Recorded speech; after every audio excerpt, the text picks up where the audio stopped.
It's a gathering of masters, both master teachers and master artists.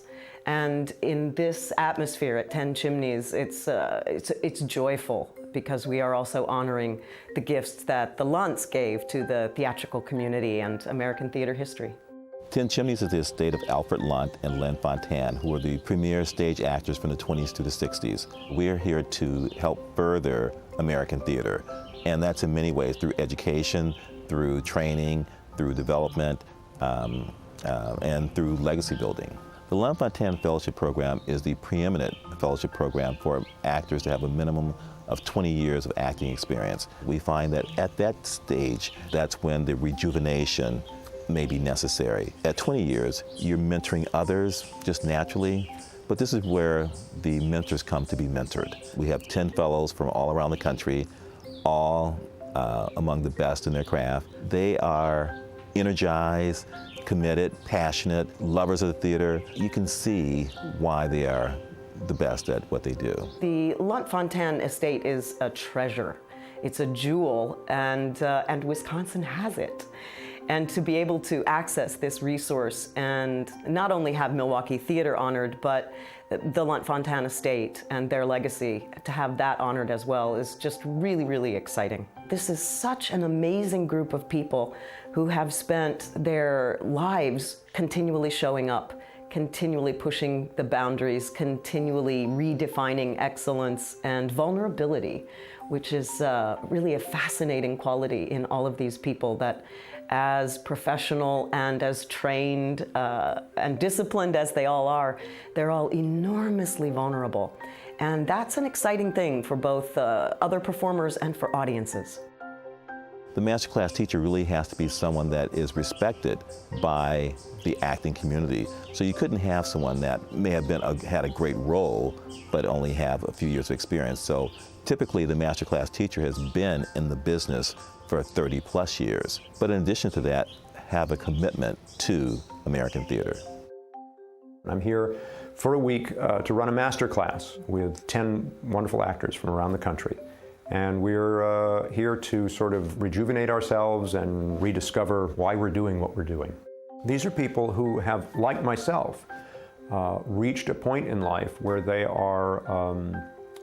done a lot and accomplished a lot, and we are all sort of collectively looking back and looking forward at our careers and at our work. My job in the class is, I think, to just facilitate that and use whatever experience I have to shed any insights I may have on their careers and their work. My deal this week was, I thought, since we're at Ten Chimneys, that we should work on things that in some way are connected to the Lunts. So I thought, what if we used that guest list as our template and said, let's look at anything written by or performed in people who were friends of the Lunts and came to Ten Chimneys. So I call it Chimney Pieces. You could also call it 6 Degrees of Ten Chimneys.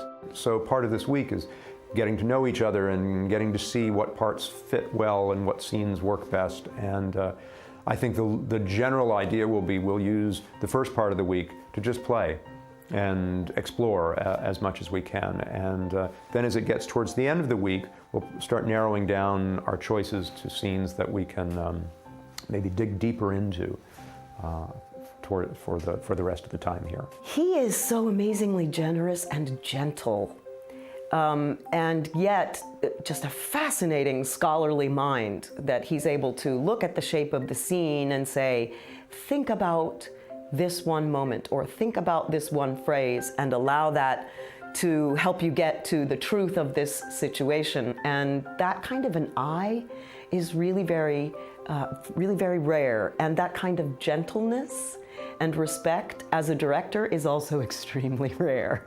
So it's really fun to be in the room with someone who has not only that kind of intelligence, but that kind of gentle approach. David is a very warm person, he's just very natural in terms of his connections with people. So he has offered them not only the wisdom that he has, but he has also provided them with some good guidance and support and sharing of experiences. I started out in the theater doing Broadway and off-Broadway. I was doing Shakespeare in the Park. I was doing new plays. I did a lot of work in regional theater.